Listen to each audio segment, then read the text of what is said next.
Aleluia! A graça e a paz do nosso Senhor e Salvador Jesus Cristo a todos os queridos irmãos e queridas irmãs. Hoje é mais um dia e mais uma oportunidade que nos dá o Senhor de falarmos do seu amor e dos cuidados do nosso Pai para com cada um de nós. Eu me chamo Anne, eu sou do Rio Grande do Norte e quero junto com você compartilhar da poderosa palavra de Deus em nome de Jesus. Abra o seu coração. Os salmos de hoje, Salmos 49 e o tema, o engano das riquezas. Ouvi isto, povos todos. Prestai ouvidos, habitantes de todo o mundo. Gente simples, gente ilustre, ricos, pobres, todos juntos. Minha boca proclamará sabedoria e a meditação do meu íntimo trará entendimento. Inclinarei os meus ouvidos a um provérbio, com harpa exporei o meu enigma. Por que temer nos dias de infortúnio, quando me cerca a iniquidade dos meus agressores, daqueles que confiam em sua fortuna e se vangloriam da abundância de suas riquezas? Ninguém é capaz de redimir seu próprio irmão ou pagar a Deus o valor de sua vida, porquanto o resgate de uma vida não tem preço. Não há pagamento que o livre para que viva para sempre e não sofra a natural decomposição dos corpos. Pois todos podem ver que os sábios morrem também, assim como perecem o tolo e o insensato. E para outros deixam todos os seus bens. Pensam os ímpios que eternas seriam suas casas e por gerações sucessivas persistiriam suas moradas, até deram seus próprios nomes às suas terras. O ser humano, ainda que muito importante, não pode viver para sempre, é como animais que perecem. Este é o final dos que confiam em si mesmos e dos seguidores que aprovam o que eles pregam. Como ovelhas, estão destinados à sepultura e os justos terão domínio sobre eles. Sua beleza e sua força se consumirão e somente a profundeza de Sheol será sua morada. Mas Deus redimirá minha vida da sepultura e me levará para si. Não te indignes quando uma pessoa se enriquece, quando aumenta a glória de sua casa, pois ao morrer nada levará consigo, nem descerá com ela o seu esplendor. Ainda que em vida essa pessoa se parabenize cogitando, todos te louvam, porque prosperas, irá também para a geração de seus pais, que nunca mais verão a luz. O homem que na opulência não reflete, assemelha-se ao gado que se abate. Glória a Deus. Uma palavra tremenda e que tem várias lições de vida. Um grande sermão aqui pregado, em que temos um autor que aqui fala de coisas que hoje é tão difícil ensinar para as pessoas, porque muitas delas endurecem seu coração. E somente o Espírito Santo para convencer de tamanho pecado. A avareza, o amor ao dinheiro, a opressão que muitas dessas pessoas fazem sobre aqueles que são menos desfavorecidos, aqui chamado de pobres. Quantas pessoas se vangloriam nos bens que têm. Aqui nós podemos tirar vários exemplos e também meditar sobre o que o próprio Provérbios também fala. Salomão, que escreveu a maioria dele, reflete acerca do que é sabedoria e do que é insensatez. E aqui o salmista, ele diz, um dos filhos de Corá, escrevendo esses salmos, fala sobre a insensatez, um engano. Em outras palavras, não é? A falta de inteligência das pessoas que acumulam e nada têm. Ele aqui convida a perceber que não há nada, absolutamente nada que se leve dessa vida, a não ser aquilo que você veio com ela, que é a sua essência, a alma. Todos nós sabemos que somos corpo, temos uma alma e um espírito. Todos nós sabemos, todos nós sabemos. Nós não somos só o que você vê, o corpo, a parte que se percebe, mas somos espírito, alma e corpo. E queridos, nós haveremos nesta vida de passar. Como diz a palavra de Deus, que o corpo foi feito do pó da terra e para o pó da terra ele voltará. Mas o espírito volta para Deus que o fez. E essa é uma reflexão, que nos chama a uma compreensão e a uma declaração de fé, que é confiar a nossa vida a Deus. Porque o final, tanto dos ricos quanto dos pobres, são escolhidos pela própria vida que levaram. A declaração aqui que o salmista faz de quando nós colocamos a confiança nas coisas que nós conquistamos. E o fim dessas coisas é tentar deixar para outra geração, é dar os nomes às terras. Mas nada disso tem poder para redimir a tua alma do pó. Nada disso tem poder para te salvar. Então, esses salmos é um salmos que nos leva a refletir sobre ninguém pode salvar a si mesmo. Aqui o salmista chama todos os povos, aquele que tem ouvido, aquele que é simples, aquele que é rico, porque isso é um conselho de sabedoria. Isso é um conselho que vai trazer clareza e entendimento. E ele diz, olha, o que fazer com esta vida que você tem? Confiar naquilo que você conquistou e conquistou com abundância? Tudo isso não pode pagar o valor de uma vida. Tudo isso não tem poder para resgatar a vida de ninguém, porque a vida das pessoas não tem preço.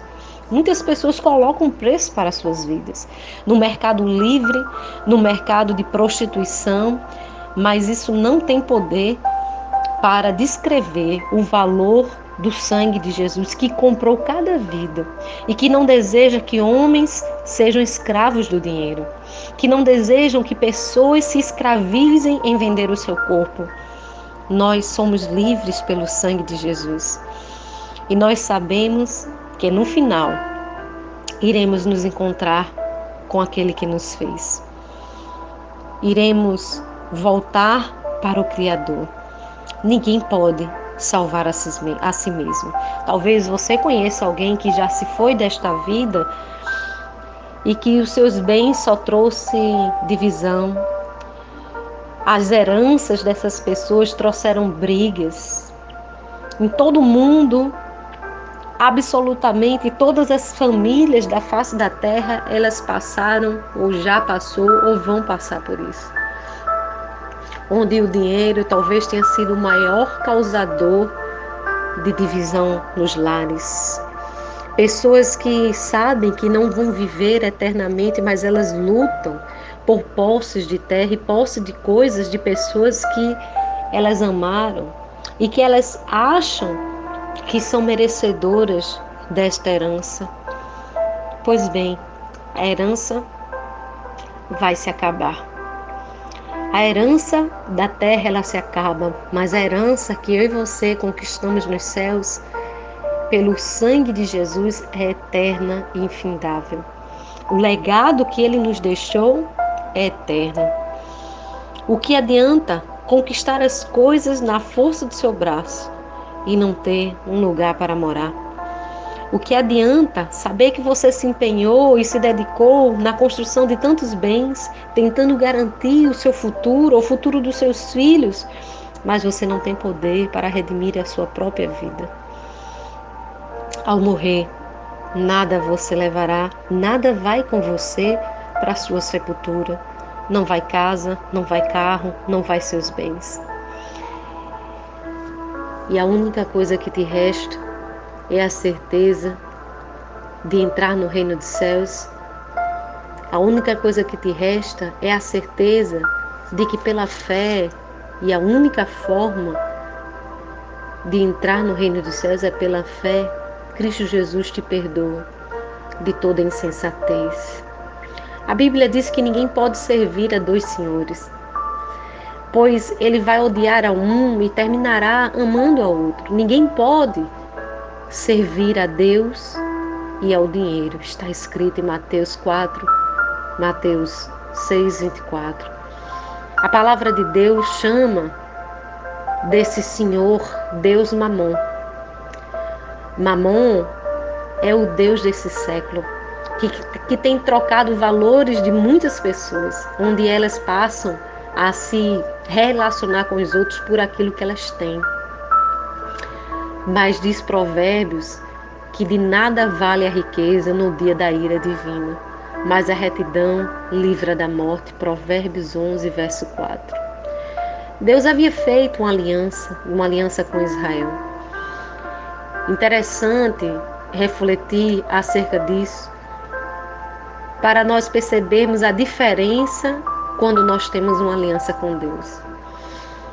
Lá em Deuteronômio 8, 17 e 18, Deus dizia assim: não digam, pois, em seu coração, a minha capacidade e a força das minhas mãos ajuntaram para mim toda essa riqueza. Mas lembre-se do Senhor, seu Deus, pois é Ele quem dá a vocês capacidade de produzir riquezas, confirmando a aliança que jurou aos seus antepassados, conforme hoje se vê. Deus fez uma aliança com o seu povo, e essa aliança fazia com que onde o seu povo colocasse a planta dos seus pés, o lugar prosperasse. Tudo que eles faziam prosperavam. Deus de fato acrescentava riquezas, acrescentava bens. Além de toda a prosperidade de saúde e de paz, o povo de Deus andava com recursos financeiros, com abundância, mas precisavam seguir aos seus preceitos. Temos visto pessoas andando e correndo atrás de recursos financeiros. E quem ama o dinheiro, disse o autor de Eclesiastes 5:10, jamais terá o suficiente. E quem ama as riquezas jamais ficará satisfeito com seus rendimentos. Isso também não faz sentido. Salomão, que escreveu isso, entendia muito bem do que ele precisava viver. Ele pediu a Deus a sabedoria e Deus lhe acrescentou as riquezas. E ele percebeu que o amor aos bens e ao dinheiro não levava à satisfação da alma, não fartava. Quantas pessoas que têm transtornos e que têm compulsão e obsessão por bens, e elas precisam preencher um vazio da alma.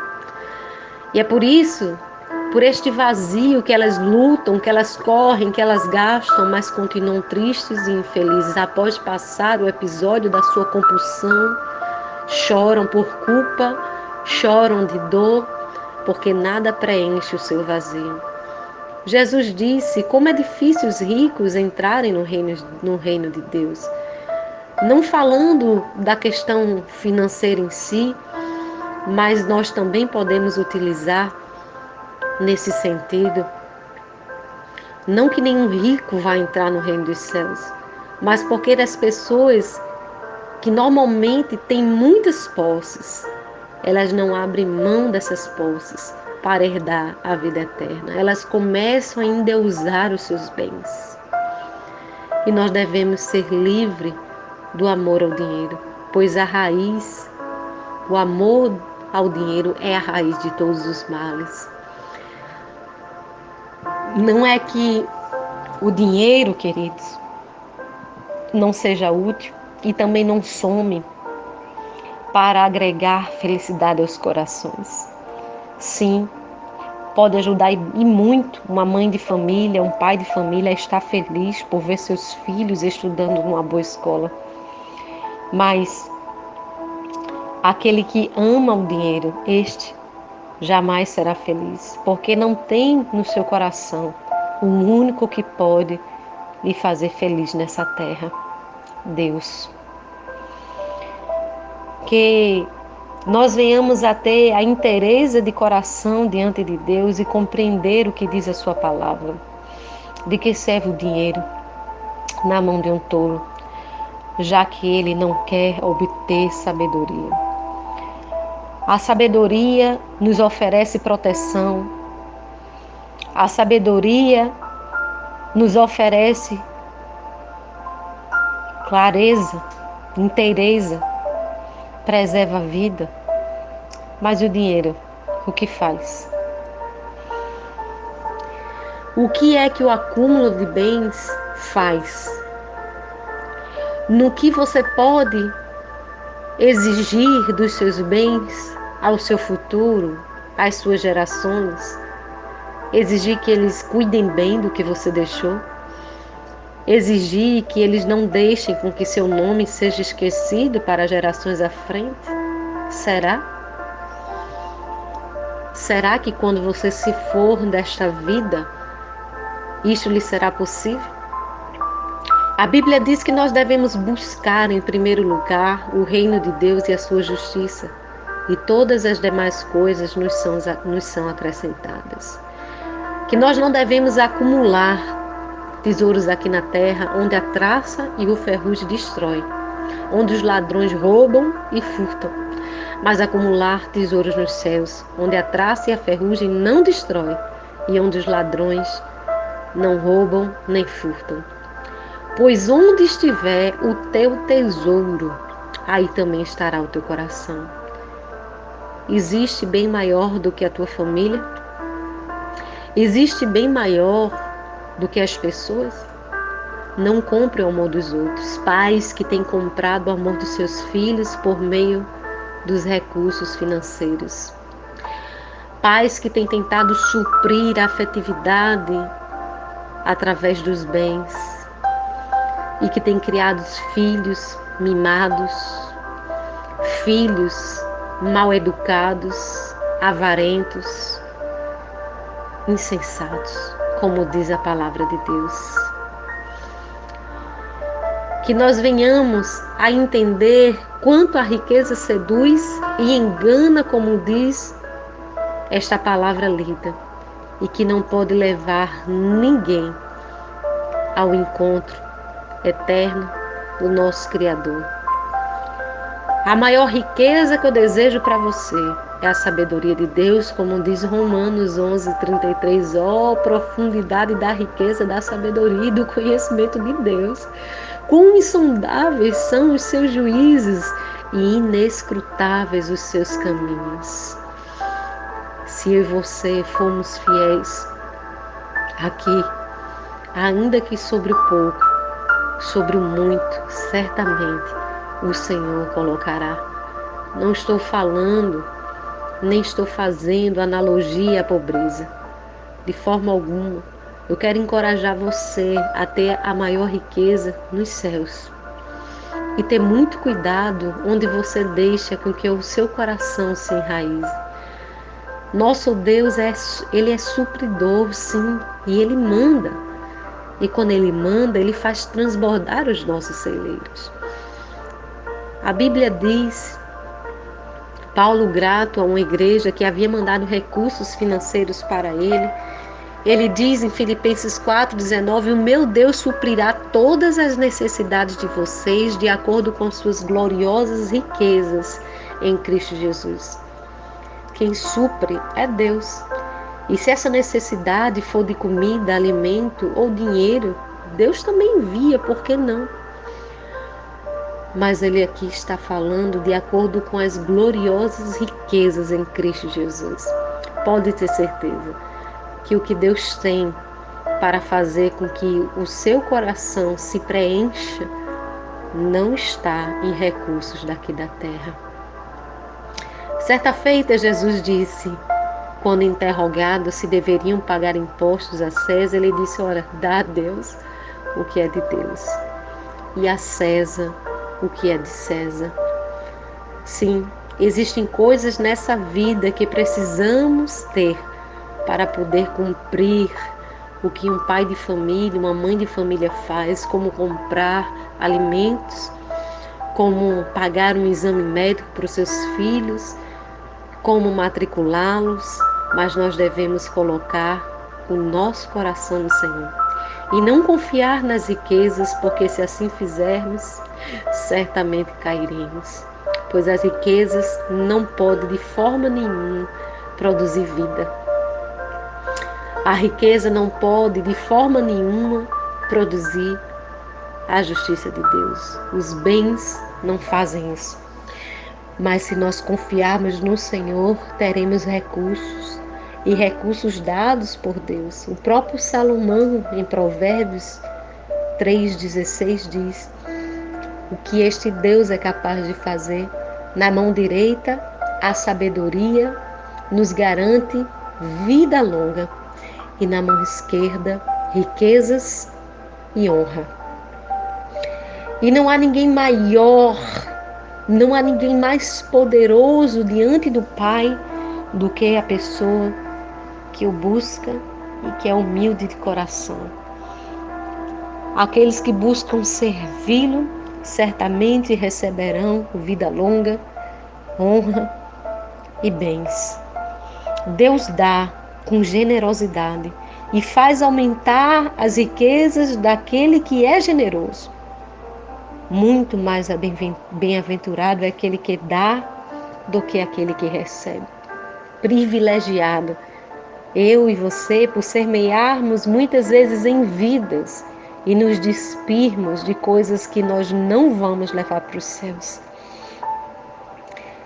Que nós venhamos a refletir o que é o verdadeiro evangelho, é pensar no outro, cuidar do outro, vestir o outro, matar a fome de alguém. Eu percebo em épocas festivas pessoas que ficam esperançosas quanto a melhora de sua casa, a passagem de ano, quantas coisas elas podem fazer ainda em vida. Mas interessante que eu não vejo muitas delas chamarem o pobre e o faminto para comemorarem suas ceias, para estarem se fartando nos seus banquetes. Eu não vejo as pessoas no dia do seu aniversário pedir presentes como cesta básica ou caixas de leite ninho para poder dar ao faminto. Talvez você pense, quanta hipocrisia em dizer isso. Quem faz isso hoje? Nós deveríamos fazer. Todos nós deveríamos ter a sensatez de fazer algo para ajudar pessoas. E pessoas que certamente estão necessitadas e sem esperança. Lembre-se, se você tem muito, Deus sabia que daria a você, mas como você tem administrado os seus bens? Se você tem confiado nas suas riquezas, saiba que hoje Deus me manda aqui para te dizer: tudo o que você está vivendo é um engano.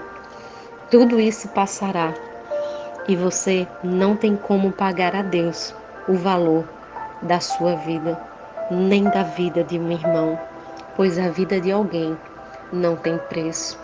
Se Deus te deu, salve alguém. Se Deus te deu, alimente alguém. Se Deus te deu, compartilhe com alguém.